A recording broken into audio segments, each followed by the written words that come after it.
I'm Rob Skinner, and this is the Rob Skinner Podcast.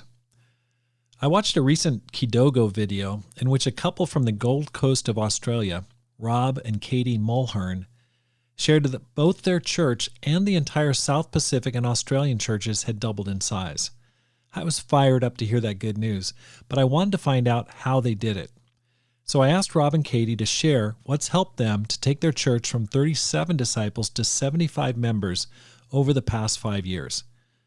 What's amazing is that church had plateaued at around 37 members for 16 years prior to their arriving in the Gold Coast.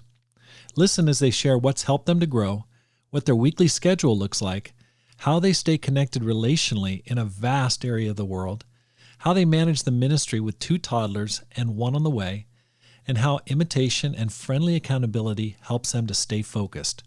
All this and more on the Rob Skinner Podcast.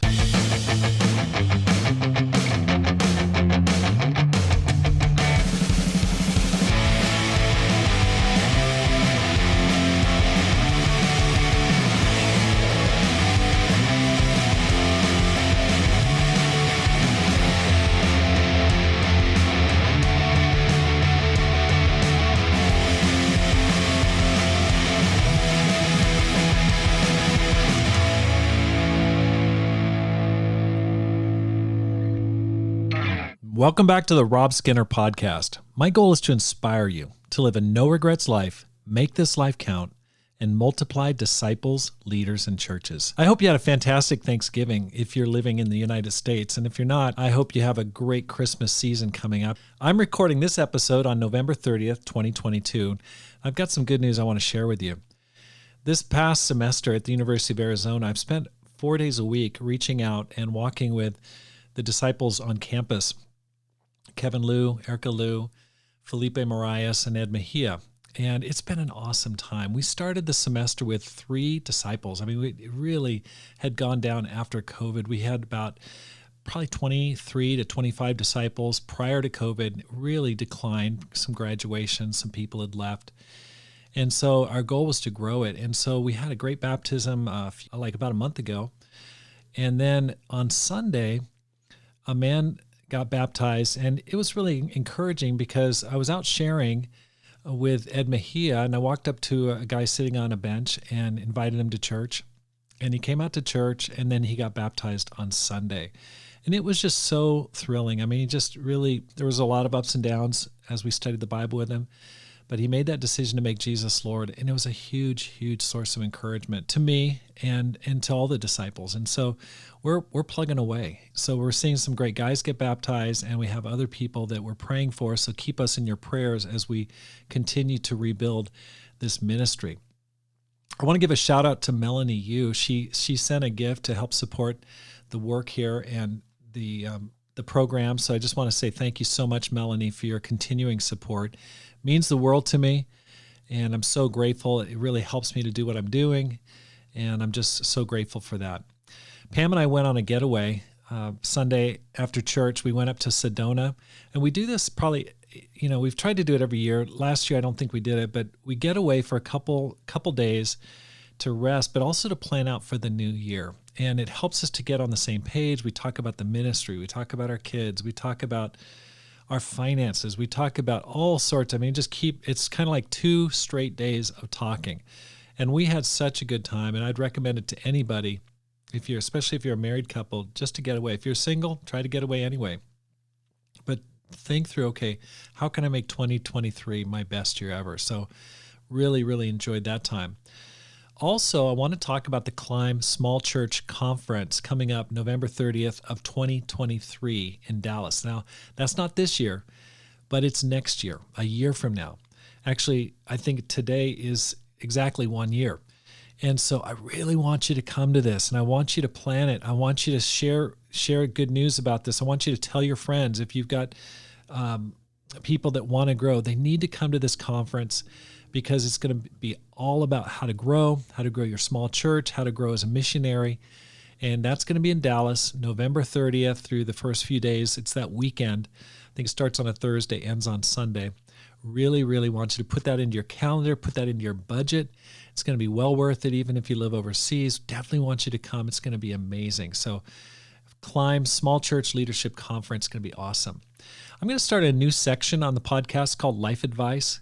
So if you have any questions about your ministry, about dating, about family, or anything else, it doesn't have to be anything related to any of those topics. Email it to me at rob@robskinner.com. That's Rob, R-O-B, @robskinner.com. And I'm going to start a section at the end of my programs just answering those questions. I'm just going to read your email. And if you want me to keep it private, I can. But otherwise, I'm going to go ahead and share. My wife will probably join me and just share some life advice. So I look forward to doing that. Now, if you know of a topic or a person you feel I should cover, email me at rob@robskinner.com. I've gotten some of the best interviews simply through your recommendations. I remember Kaylee Yateman, she said, "Hey, I'd like you to interview my parents. I think they've really got something to share." And it was awesome. It was awesome to talk to them. And so if you know of people or ministers or people that deserve to be highlighted, or even topics that I'd really like to hear more on this subject, just shoot me an email. I'd love to hear from you. And I may not be able to do it like right away, but I just keep those things simmering and I'll come back to them. And people have sent me ideas that I didn't get back to for like 6 months, but I will get to them. And it's some of the best ideas. Now, if you're living overseas, especially, help me out here, because I don't get to see you very often, but I'd love to hear what's happening overseas in Europe, in Africa, in South Asia, or in Southeast Asia, or wherever you're at. Help me out here by sending me some tips so I can get a spotlight on what God is doing around the world. Rob and Katie, welcome to the program. Thank you. Thank you for having us.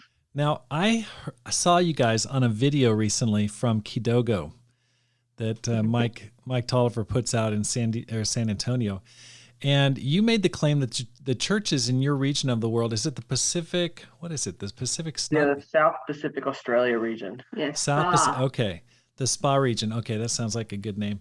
Have doubled.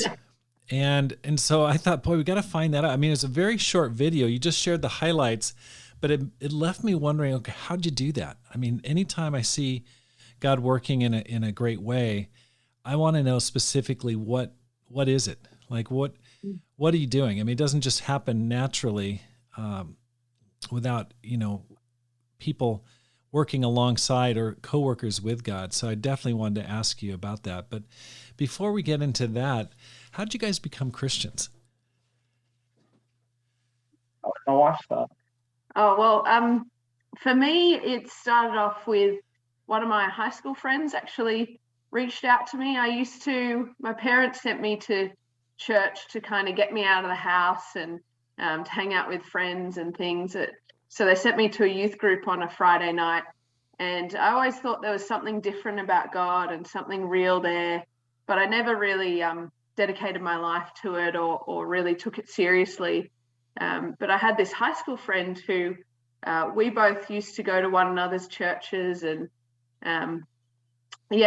share what we were learning. And after high school, lost contact with her, went to America for university for a couple of years in Indiana, and then came back to Australia and reconnected with her.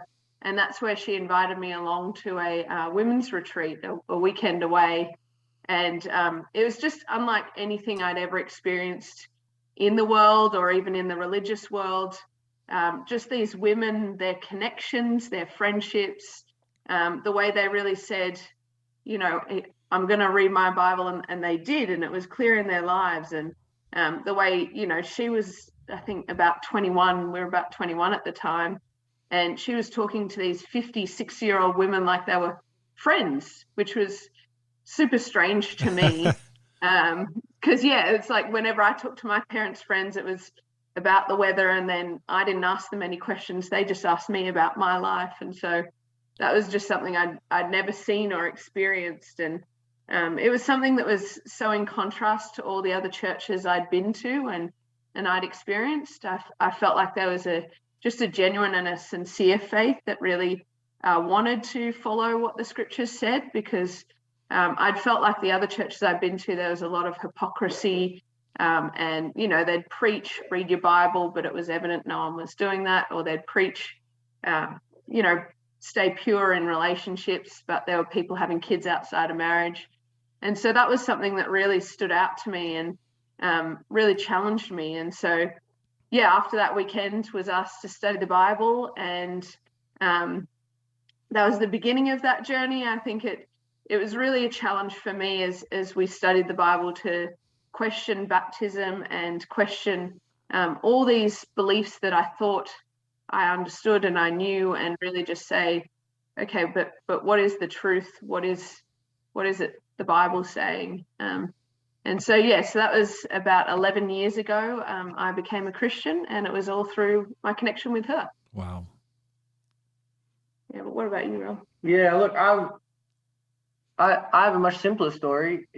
I grew up in the church. My parents got converted in '92 in Sydney, and you know, they were one of the classic. He got baptized and turned around and baptized my mom, and that was really cool.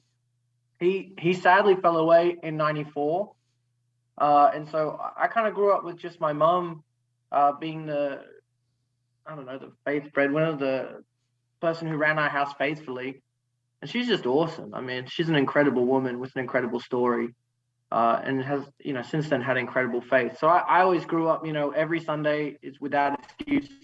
You get to church every Wednesday, you get to midweek, every Friday you get to your teen event.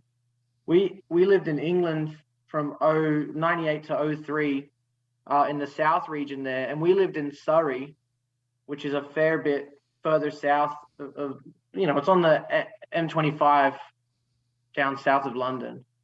But, you know, she would travel every Friday night. We'd travel 45 minutes into town to Croydon. We'd go to teens, and she'd just sit in the car park under a lamp reading a book for 2 hours to make sure me and my sister were at Devo. And so that was the attitude. You know, football is absolutely crazy. Like, even now I feel a little tired. I was up at 2 a.m. this morning watching the Socceroos get through to the next round of the World Cup, which is awesome. But, you know, soccer is a big part of my life. I love it, but it's played on Sunday mornings. And so when we lived in England, Mum, there was no choice. It was, you need to get to church, and then we'll figure out a team that can play at another time. And so, you know, God bless that too. But I just always grown up in that environment. And then we came back from England in 2003, about 2005-ish. Rodney Scott, the Scots are a couple in Sydney who are super faithful. He sat down and said, "Hey, do you want to study the Bible?" I did. I think I fell asleep in discipleship on his couch while he was speaking. And, you know, your classic, like, I'm too cool for school teen. But he did the sin study, and he said the wage of sin is death. And that changed my whole world. I couldn't believe it. So that was pretty cool. Got baptized 5th of May, 2005. Gosh, feels a while ago now. But yeah, I mean, it's definitely grateful to have grown up in the church for sure. How old are you guys? I'm 32 tomorrow. And I'm 33. Ooh, 33. That's the year Jesus was crucified, Rob. I have been thinking about that just of late. I only turned 33 months ago, and I thought that the relationships with the guys I have now, if I died, what would I leave behind a little bit? It's been lingering. Oh gosh. Now, no pressure, but Jesus did change the entire world by the time he was 33. So, you know, you got a little time left. You better hustle. Yeah. Heading towards Jerusalem, walking south. Okay, so you guys, how long have you guys been married? Oh gosh, that's a question I should know straight up. 6.5 years. 6.5 years. Okay, how'd you get together? Oh wow. Well, we first met when I first visited the church. I would have been 14 or something. I was year 8 in high school, and I always thought he was cool. I mean, I thought a lot of the people I met there were cool, but I remember Rob sticking out. And then it wasn't until I was about 20 I came back to church, and I remember him being one of the first people to recognize me and say hello. And so that's sort of where our friendship started. And then for me, I feel like I always liked Rob from that point on. He was always someone who was really spiritual and pushed me to question my spirituality, question my, decisions and things, which I really loved. I loved that he pushed, me to be more faithful and more loving and kind and all those things. But I think it was like a few years after we met, we started dating. But I feel like Rob has more to say because he dated a couple of people in the meantime whilst I was just liking him. So we met when we were teenagers, and Katie's super nice, so she was always a good friend. But when she became a disciple, I was dating another sister, and then we broke up, and then I was dating another sister, and that relationship ended really poorly. And that's where Forrest and Mandy helped a lot, especially Forrest. I think that relationship exposed a lot of the deep character issues that existed in my heart, some of the trauma, just family stuff. But as we dealt with that, I think I started to feel just more secure, as you do in both God and myself. And then you just start looking for friendship. I think, you're looking for, I want to be in a relationship because I'm in a relationship where I get to be in one. Then the next one is I'm looking for a relationship. I'm not very good at guarding my heart. I want everything to move really fast. This next one was just like, okay, I'm looking for someone to be my friend. And then I think it might have even been Mandy that suggested it. I just went, oh yeah, Katie's great. And so, I thought, okay, let's have a go. And to be quite honest, even when we started dating, I wasn't entirely sure like Katie was the one or something. I just remember thinking, let's give this a faithful go because she is cool and I want to see what God does. And then, goodness me, 13 months later, was it engaged or engaged. It was awesome. It was great. Yeah. So romantic though. When did you guys get married? 2016. June 2016. The freezing cold. 2016. Okay, so 8 years ago. You're about 25. Okay, but Katie, you said that you were going to church off and on. So you guys met. You were like visiting this church or something, and that's how you met Rob back in the day before. Yeah. So that was with my high school friend who eventually who reached out to me. We were always visiting one another's churches. If I ever did a sleepover, the expectation was either you get picked up at 9 a.m. or you come to church with the family. And so that's where I sort of first met Rob. And I see. Okay, so you were just kind of visiting a church in our family of churches, the Sydney Church. Okay, got it. All right. So can you guys just give a quick overview of where you've been in the ministry and how you guys got to the Gold Coast? Yep.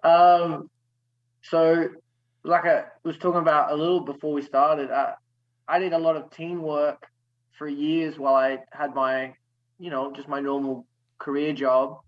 And I worked in IT services, and that was coming to a close in early 2015. Forrest pulled me aside and said, hey, this relationship breakup, the stuff going on, I don't think the ministry is maybe for you. And that had always been a dream. Even if I hadn't acknowledged it, I think it was always what I wanted.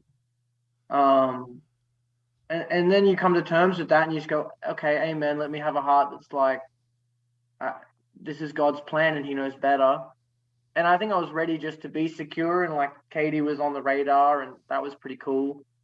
So you just kind of serve, and then December that year, the government agency I was working for was being shut down and privatized.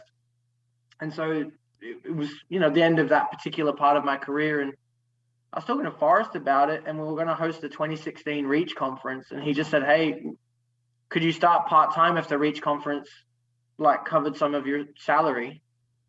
And that's how I jumped into the ministry part-time that following year. I was just like, yeah, that sounds great. And that was a bit wild and fun. And then we got married midway through 2016, and Katie just joined me in the ministry. And that time there, we started in the campus. We're at Macquarie campus in Sydney, and we were led by Will Thorne and now Megan Vassallo. Megan's married to Brandon in Adelaide, and Will and Chelsea lead the church in Sydney. And they were kind of interns ahead of us. And I don't know, you can ask them how we did it. Mike once called me the babysitter. Mike once said, because you become a teen worker and you get kind of good with the kingdom kids because you understand, or at least understood what they felt. Keeping them saved, that was okay, but making disciples wasn't super great at it. And so Macquarie campus was a bit fun, a bit crazy. Just get out there, have a go, make some terrible mistakes. And then I don't really know the whole situation. You'd have to ask Mike and Tess about that at some point. I guess they're retired now, but the Gold Coast needed help. I think they hadn't really grown in about 15 years. There's a couple here who's super faithful. The Thorntons, they're really great, Wayne and Jenny. But the church had struggled to grow. And so the church here was reaching out for a new leadership. And there was a plan to bring in a new couple from overseas or something to that effect. And I just don't think it was working out. And so I don't know. It happened at a staff meeting at Chatswood. We sat down, we were eating yum cha, and Mike made some joke about if I went to Queensland because it's sunnier and the ozone is thinner here, about me going to the Gold Coast and needing more sunblock to make sure I don't get forms of cancer. And then he kind of suggested, like, hey, would you go? And I just went, yeah, I'll go. And I have no idea what he expected from me. I have no idea how he felt in the response, but genuinely 4 weeks later, we were on a truck with all of our stuff heading north to the Gold Coast to live. And we'd barely even led a ministry nor a region. Like, it was unreal. And then we got here and we've been here ever since. When did you arrive? March of 2017. So we left we got told in February and left in March. Okay, so you've been here in 5 years. How big was the church then? How big is it now? So it was about 37 when we got here. After we, looked at the books a little bit, it was about 37 disciples, and now it's 75. That's awesome. So it's doubled in the last 5 years. Yeah. Okay, that's got to feel really great. Okay, tell me what did you do? Like, coming in there, you're at the time you are 28 years old and 26 at the time, I guess, 27. Yeah. And you never had church, never led a church before. What did you do? How did you double the church? I mean, I'm sure it probably wasn't your plan. We're going to double it in the next 5 years, but how did you do it? What was your game plan going into it? There was not a lot of game plan except for imitation. I mean, look, honestly, the way you say that, I was telling someone on the phone, I feel like a bit of an imposter because genuinely, I don't know how we did it other than through God. But when I say that, of course, there's hard work and there's a lot of things. We'll talk about that in a sec. But to me, it was just we got up here and instead of pretending I knew what I was doing, I had to get humble and say, I have no idea what I'm doing. I've been chucked in the deep end.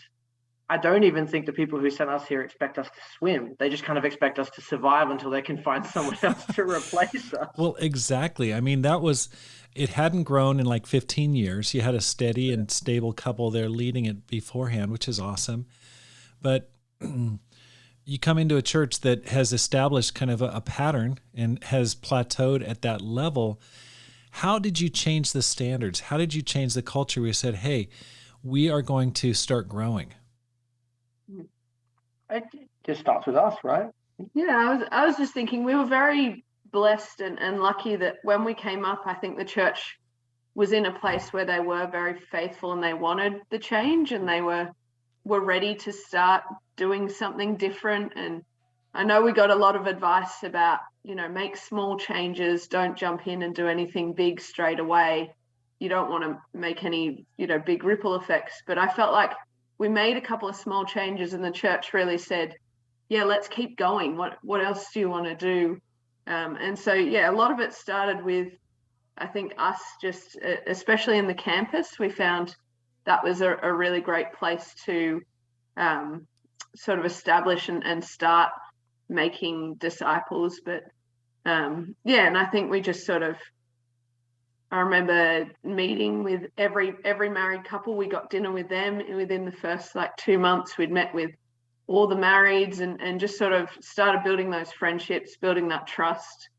But yeah, honestly, it really is only by the grace of God that it's grown. But I think, we always had a vision, even in that first year, to say, okay, let's baptize one person a month. And to do that, we knew, well, we have to have at least 3 people who we think might get baptized, and one of those will actually make it. And so that was always just trying to have that culture and set that standard of, okay, we want to have so many studies that we have 3 people who we think could make it, so that one person actually does hit the water and maybe gets baptized. So right. Okay. So that's a great yardstick to have in mind. Like, okay, not every person's going to make it. Some are in the first soil, and the Satan's going to steal away the word planted in their heart. You mentioned imitation. Who are you referring to? Like, imitating who? All the men all the couples really too, because the women actually have a greater. The older I get, the more influence they had. But just imitating those couples that went ahead of us and did what seemed impossible. Because in 2005, the Sydney church was not doing super well. I don't want to offend anyone from that period, but I had a teen worker that didn't open a Bible with me for 2 years. He's a nice guy, great couple, but not spiritual. And getting then challenged by these men and women who came in and said, hey, we're going to raise the standard. We're actually going to make this about growing a church, and we're actually going to do what Jesus expects us to do. Just watching them for years and learning what that looks like. I think the relentlessness of it. So it's Sam and Dave and Mike are great examples of that. They're just the relentless and singular focus of, okay, what are we going to do to save people and keep people saved? How many Bible studies are we in? Who's the next guy we're looking for? And even if you're making heaps of mistakes, just that spude, that haste in the decision-making process to kind of say, hey, let me be faithful about this. Let's make a decision. Let's move forward so we can get back to what matters. And then, up here, just applying that was establishing the ministries structurally, because there was none of that before we got here. And then picking, I think, a few people where we said, hey, we're going to invest in you, and you're going to become like us, which is you imitate us as we imitate Christ, and this is why it will work. And then like Katie said, it's just having goals. It's not all numbers, that's not the point, but setting goals helps you stay focused and on target. Okay, I want. If I'm going to baptize one guy this month, that's great. But what about my guy next month? What about my guy the month after that? Who am I meeting? Who am I knowing? So that definitely helped establish those things. I was also just going to say, I think preaching. Actually, we moved up here, and part of imitating was not just the men that I'd seen, but also you imitate the stuff you read. Those who lead read. That's But I read your book 0 to 100, and just I think there was a lot of truth in it. The jack of all trades and the preaching in particular. Jesus tells Peter to feed his sheep, and one thing Mike really instilled in us early was you got to feed the sheep. You have midweeks, you preach strong to the disciples. You have Sundays, you preach God's word, and it's just having an attitude of let's set a high standard with that. It's not necessarily that lessons have to be amazing, but you have to preach God's word with a sincerity and a seriousness, a passion. And so, we did that, and things started growing, started baptizing people, and that was great. So you guys have 2 kids. You have a 3-year-old, a 2-year-old, and Katie, you're pregnant. You're going to give birth on Christmas Day. You mentioned in the interview before this. I hope not, but when it's due. That's going to be a nice present. How do you do it? How do you manage the ministry, grow your ministry with, you've got little kids running around underfoot? Good question. I honestly, some days I don't know. Using the nap times a lot. I forced my 3-year-old. I was having a discussion at daycare that he's stopped having naps at daycare, and I'm like, he's not stopping at home. I need that time. That is my time.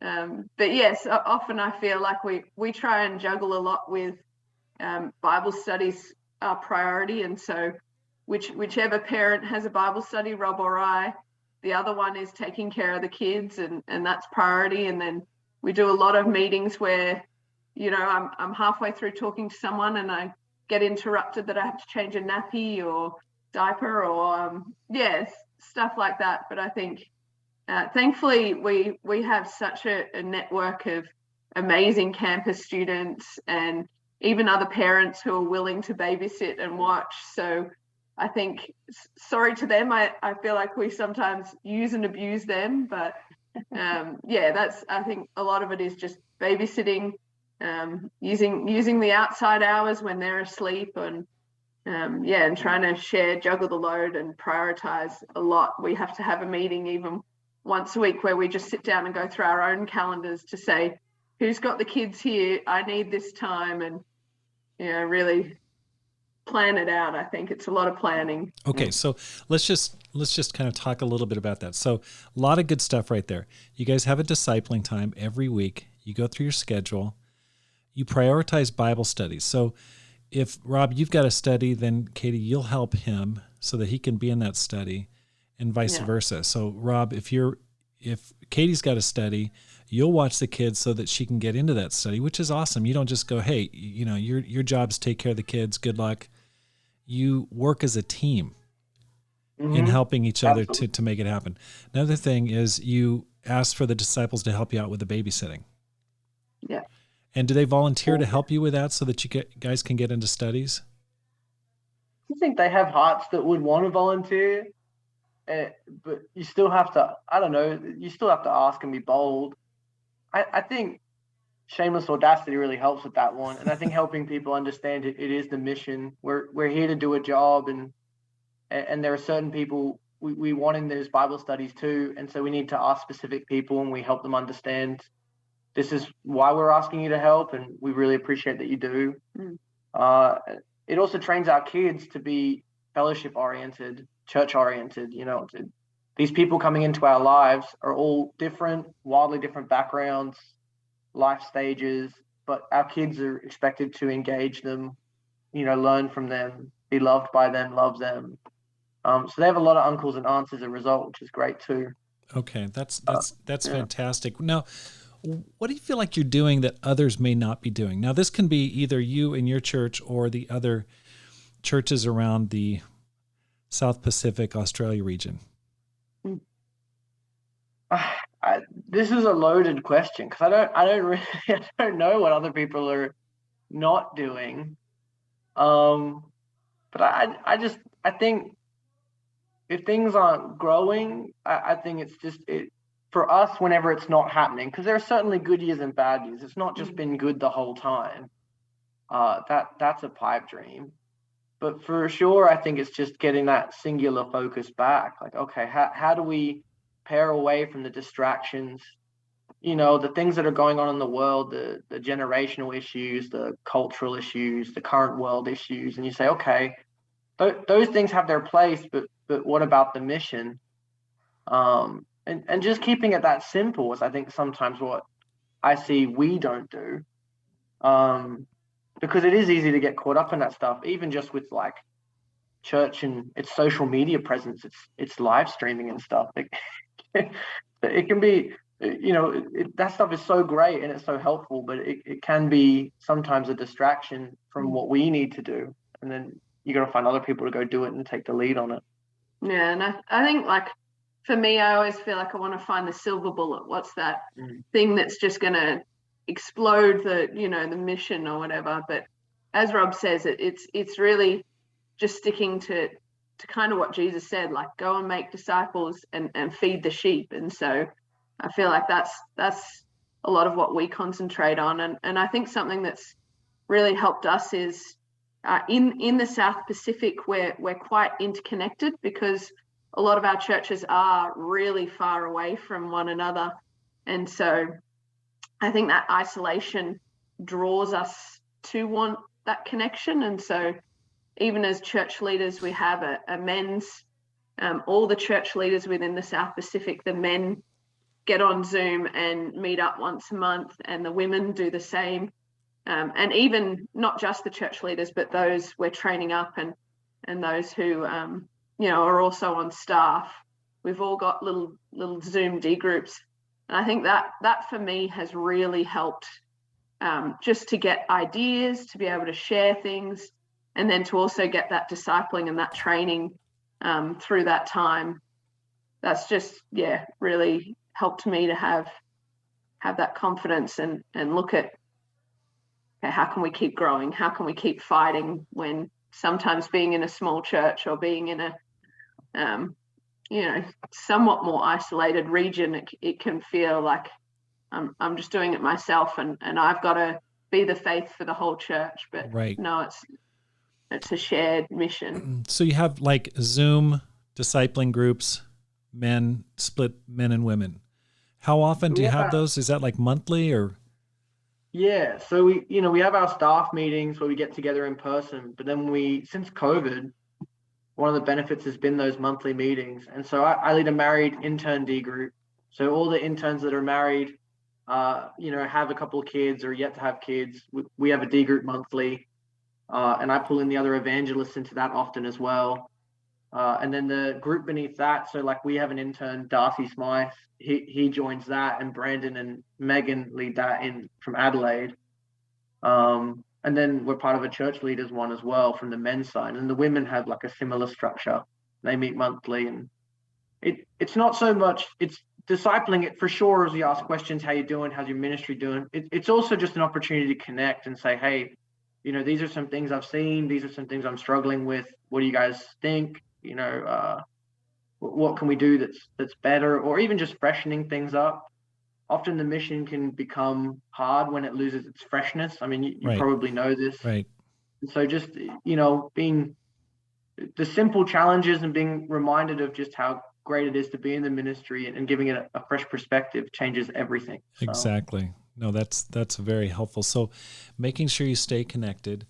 And then one thing that really impressed me about Mike Fontenot is his unapologetic approach to ministry, just staying focused. And I definitely hear an echo of that in what you're saying. And I love that about Mike. I feel like that's, a great quality. And what I hear you saying in your comments is you're always getting back to the mission of making disciples and then teaching people to obey, to disciple. How do you structure your discipling relationships? Like, how do you set them up? Do you have people set them up on their own? Do you sit down and set up discipling chains? What do you do in your ministry that helps you to help people stay connected? Yeah, so we have a really clear structure for the people we're raising up. We have our list of 3 or 4 people in each ministry. Hey, this person could do the ministry one day, or we could train them to have that vision.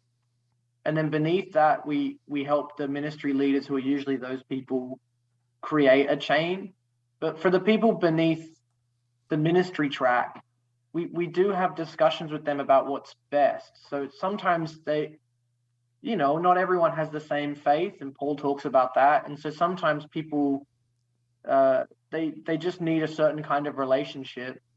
And so we try and help facilitate that, I think, not just to be comfortable, but to ensure that they're getting discipling from someone that they respect and trust.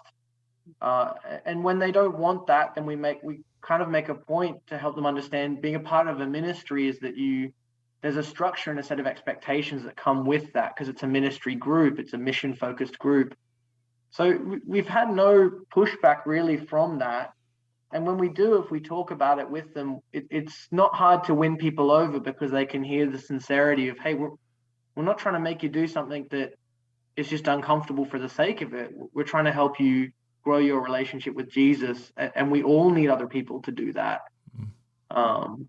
So it's a mix of both, like really clear structure, and then in some ways just facilitating good relationships in the church that push them towards the Bible and its standards. Okay, so you identify those that are on a leadership track, or could be future church leaders or ministry leaders, and those you're intentionally discipling, having discipling relationships.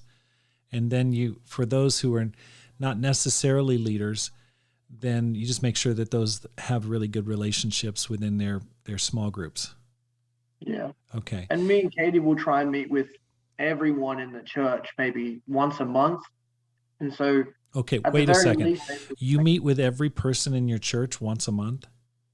Yeah, we try to. So that's 75 people. How does that happen? Every 2 months. I'm a little bit slower than Rob, but yeah, we try and really cycle through and make sure we're connecting, just hearing where they're at, what they're feeling. So yeah, and if you can't meet in person, a phone call always helps. Just chatting between things. We've always got places to drive to and stuff, and so just being in the car, calling someone saying, hey, how you doing? What's really going on? How's your life? Okay, so you are communicating with them. Okay, it doesn't have to be a sit-down appointment face-to-face, but at least a phone call at least once a month just to check up and see how people are doing. Yeah. Okay. Now, what does your weekly schedule look like? Like, what are you guys doing? Good question. I wrote the list. It's Bible studies, evangelism, D groups, lesson writing, admin, phone calls, reading, parenting, repeat all day, every day, except for Monday. Okay, so you take Mondays off. You have a little rest. Yeah. Yes. Okay. Yeah, I'm definitely better than Rob at that. I am phones down. I will not reply to you. Whereas Rob's a little bit more relaxed with it. This could be an important call. I'll quickly answer. It'll be 5 minutes. Don't worry, babe. Half an hour later, I'm like, what are you doing? He's not as good at switching off, I think.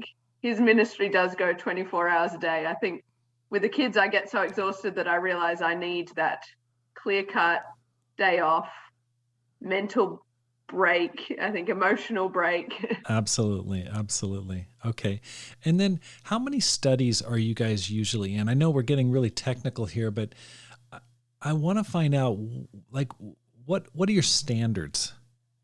Like, how do you know when you're doing well, when you're on track with your ministry? Like, what's a good yardstick for you to go, okay, this is good. This is going to mean fruit in the future. We've really planted the seed.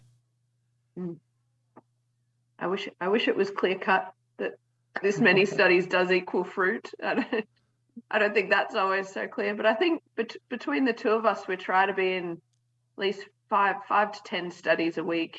I would say. Yeah, 5 to 10 studies a week each, and I think in terms of the yardstick, I think in the studies, you obviously discern open people from people who maybe are a little more closed or looking for certain answers. And I think I'm always trying to find one or two of those people who I know will study. I don't know, just they're open people, right? Jesus says they're out there. And so if I'm not studying, let's say I have 10 Bible studies in a week and they're all early on and none of them seem super open, I'll try and let some of the campus guys run those studies and go find other studies, or encourage some of the guys to go find other studies. To make sure that we have a couple of people you feel like, okay, this person's they're seeing God for what it is. They're seeing the Bible and the standards for what they are, and are open to that. So. Okay, so let me just change the channel a little bit. What's the university there in Gold Coast? Called Griffith University. Griffith, public school or private? It's public. Well, as far as those two things in Australia exist, it's more public than private. We have a private one called Bond here, and there's potentially someone on it next year, actually. But yeah, no, it's a public one. Sorry. Okay, so I did a little background. Now, Gold Coast is is up in the kind of the middle of the coast there, northeast section. Big surfing area, right? Okay. Now, Rob, do you get out on? Are you a surfer? I do not. I wish, and a heap of the disciples surf. I feel bad because I never get out on a board. Oh my gosh! Come on, Rob. We do have a surfboard displayed in our house that I think has been out never since we moved here, maybe 3 times in our marriage. So people walk in through our front door and say, "Oh, there's a surfboard on the wall. You guys must surf." I'm like, "No, this is embarrassing. Should just take that down." How far are you guys from the beaches? Well, I think it's like 5 minutes to the closest beach. Oh my gosh! Wow. That's awesome. It was great in lockdown because I think we had a 5-minute radius, or a 5 kilometer actually radius. And so we could just reach our nearest beach for, exercise purposes, of course. Right. With our 2 young kids, you can imagine we're not doing that much exercise. But now, so the Gold Coast, it must be a popular vacation area and tourist destination. I've heard of it. I mean, it's world renowned for sure. Yeah. Yeah, it's definitely tourist town. There's all the theme parks here. There's Cavill Avenue and Surfers Paradise, which is just food and shopping mecca. Yeah, it's like Santa Monica a little bit in that way. It's gorgeous though. It's unreal. We're very lucky to live here. Right, nice place to live. Okay, so let's get back to business here. Get back to the ministry. Talking about staying focused, how do you stay focused, and how do you know when you're on track? How do you know, okay, we're going in the right direction? You're right. You can't tell there's no perfect yardstick, but for instance, do you have accountability? Do you talk to whoever's leading the church in Sydney, and do you report, hey, this is what's going on in our church? How does that work? Yeah, for sure. Like Katie was saying, we all call each other and we're interconnected. So I'll call William and Chelsea Thorne, disciple us in Sydney. And I'm so grateful for his friendship and mentorship. He's like a super close friend. But yeah, I call him multiple times a week and talk about just everything and anything. Often it's these days, at the moment, it's just a lot of feelings. This happened. I feel this. I need to get it out of my system. So I can, because that distracts me a lot, is I get distracted by my own thoughts and feelings. But yeah, and just talking about how the ministry's doing, how many studies we're in, people we think will make it. I think just being unafraid to talk about the stats is a big deal, because I think that's the sense I get too from even my time at the discipleship summer a little bit, is that sometimes people are nervy talking about how their churches are going stats wise, because there's a history where that wasn't great and that's all it was. But I think using those stats the right way, because facts help us kind of figure out what's missing, and help us kind of direct our energy the right direction, the right places. So if I'm growing the campus at some point, that's great, but I want to work on the professionals. And then I also want to talk about how the marrieds are going, and why aren't they in Bible studies, and how are my relationships with them going, and how are me and Katie going at leading them. And so those conversations help. I called Sam yesterday, and we talked to Dave, who's our new regional family chair, which is, what a big role to take from Mike, and Dave and Megan do an amazing job. And so those guys. Then I talk to the guys my age too, Katie, Mike. Yeah, I think that's a lot of it is our interconnectedness helps us to stay focused. And I think the only other thing I was thinking was just making sure we have a good personal relationship with God that helps me to stay focused. Is just really focusing on how my quiet times, am I having them, and then how am I translating that into my times with other people. And just popped into my mind, but also I think when I'm in Bible studies, and I'm constantly talking to people about what it means to be a disciple and what Jesus calls us to do. I think it's hard to waver in things when that's the thing that you're talking to people about every day. So I think being in Bible studies helps me to stay focused on this is what's important, and this is, and just seeing the joy of someone becoming a Christian. It's hard not to want to keep doing that and want to keep seeing that grow. So I think that helps me just, it's sort of like it's hard to get the ball rolling, but once it's rolling, I think just keeping it going. I don't think it's hard to keep my mind focused on that, and then also hard to keep that going. Yeah. Okay, so one thing I see here, and this, I went to do I can't remember the name of their region. Is it ACC, like Atlantic Conference Churches?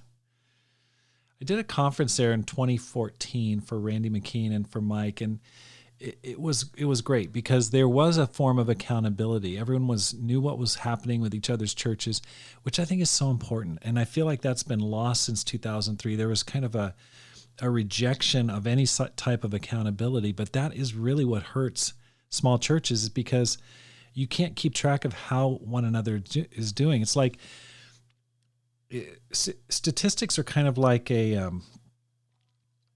it's kind of like going to a doctor and getting a checkup. You do the vitals. How are we doing? Do we have Bible studies going on? Is there growth? Is there zero growth? Okay, that's a cause of concern. How can we change it?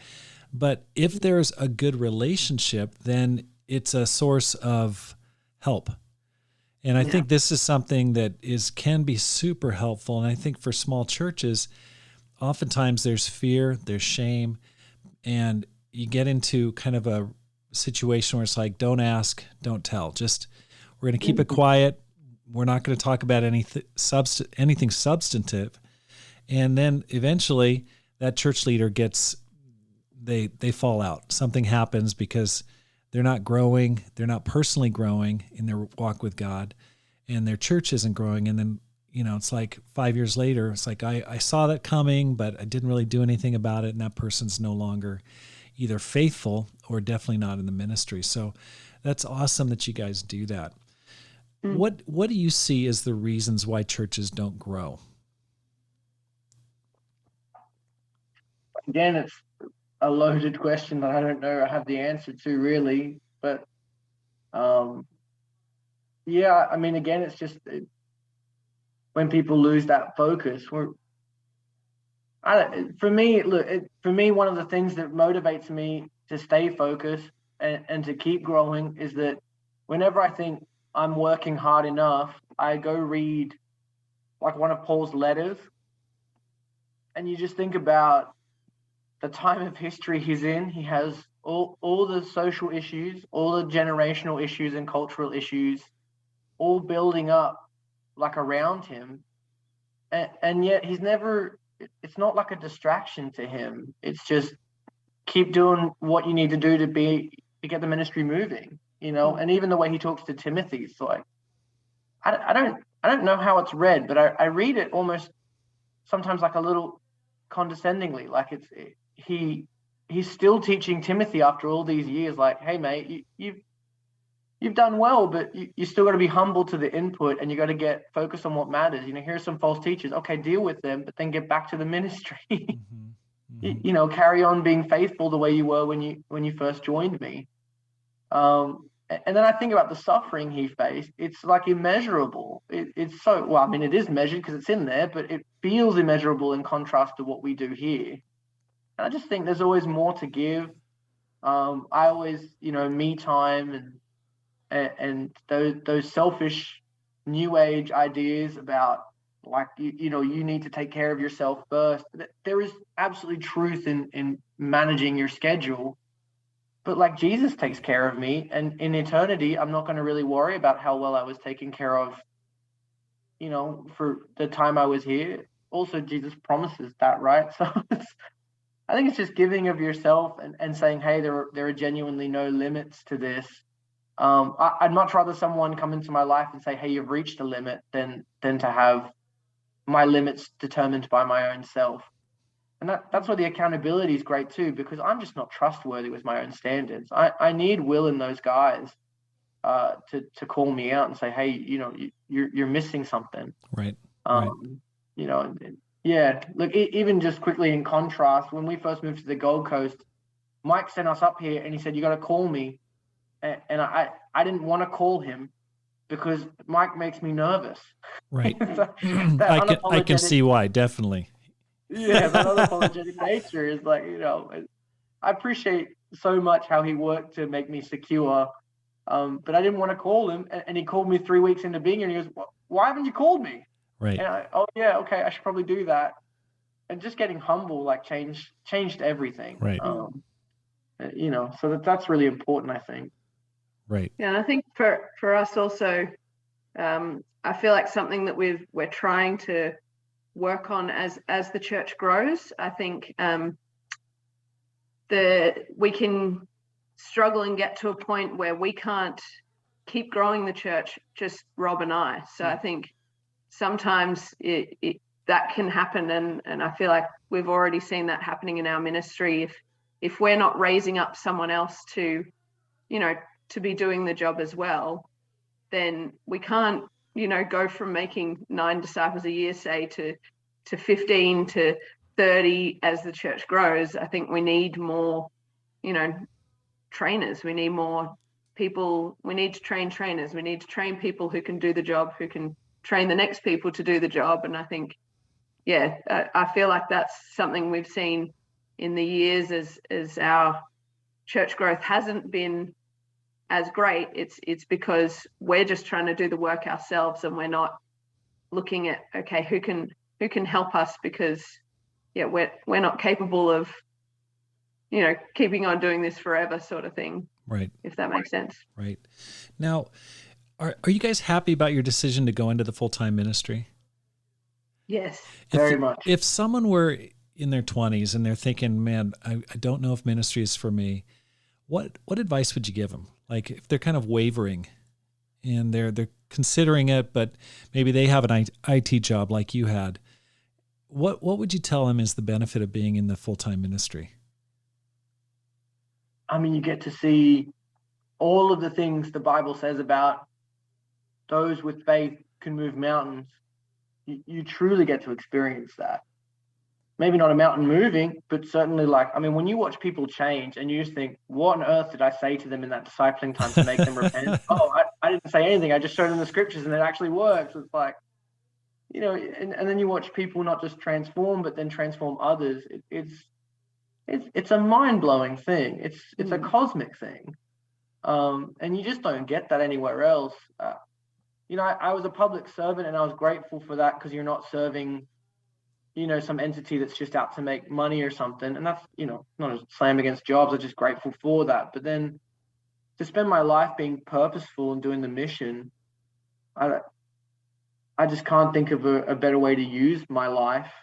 So I can't think of anything more exciting as either. Like, it's just, at what point do you have a job that presents so many opportunities to go on an adventure, to slay dragons, right? To confront the parts of yourself and to do the hard things to actually grow your character. Right. It's so many outputs that are great. Yeah. What do you think, Katie? I was just thinking, there's a phrase that Rob actually uses where he says, like, ministry has saved my faith, I think. And sometimes I feel that just getting to be on the ground, getting to do it, getting to see people, love Jesus, be transformed by the scriptures. I think there have been days and times where I think, would I still be a disciple if I didn't get challenged by this, get to see this all the time? I think it is such a blessing, and it really does help my faith stay strong and help me to grow, just getting to do that. And I think there are tough days, there are challenges, but I think I don't regret it for a second. And even if we were to leave ministry, I think, gosh, I wouldn't look back on this time with any form of sadness or regret. Right. Even in the hard times, I think it's just so much joy getting to do this. It and really who wouldn't is. want to get to see people be saved, as part of your job. Oh, it's amazing. Cool. I think about, people are messy. So I think sometimes people shy away like, oh gosh, you get involved in people. It's messy. It is messy. But at the same time, I think about Jesus coming into this world. What did he sacrifice for? It's for people who were all completely messy. Even the very best of his closest friends were just a mess and let him down. But he still did it. And I think that's, what did Jesus sacrifice for? It's for people. And I think that's what ministry is all about, is working for people in spite of how messy we all are. We've all got our own problems. That's awesome. It's so exciting to see what you guys have done. Any final words, any final advice that you'd give to a person who wants to make this life count? Give everything and then some more, and God will surprise you with the rest. Yeah. Yeah, and I think just don't be afraid. Just go for it. Do it. Do whatever you feel like your ministry leader's asking you to do or whatever. I think, as Rob said, we moved up to the Gold Coast in 4 weeks, and I'd never even visited the Gold Coast. I drove past it once, but I'd never stopped in the city, so I had no idea about the church, about the culture, about the city. But I think, gosh, I look back now and I go, I don't know if I'd ever want to live in Sydney again. Like I love it up here so much. I love these people, this lifestyle, and so I think, just don't be afraid and trust that God will take care of you wherever you go, and through that, give everything. That's give it awesome. all. Thank you. Thanks for listening to the Rob Skinner podcast. If you're enjoying this podcast, I'd like to ask your help and support through one of the following. First of all, hit the subscribe button. Secondly, post the episode and its link on your favorite social media site. Let your friends know about it. Also, read my books, How to Plant and Grow a Church, or Courage, How to Make This Life Count. You can find both of those on Amazon. Now, if you've already read one of these books, can I ask you a favor? Please leave a review on Amazon, okay? They get lost because there's so many books on Amazon, but when you leave a review, it brings attention to the book. And so please leave a review. And then finally, come to the Climb Conference in Dallas at the end of 2023, because my goal is to inspire you to live a no regrets life, to make this life count, and to multiply disciples, leaders, and churches. Have a great day and make this life count.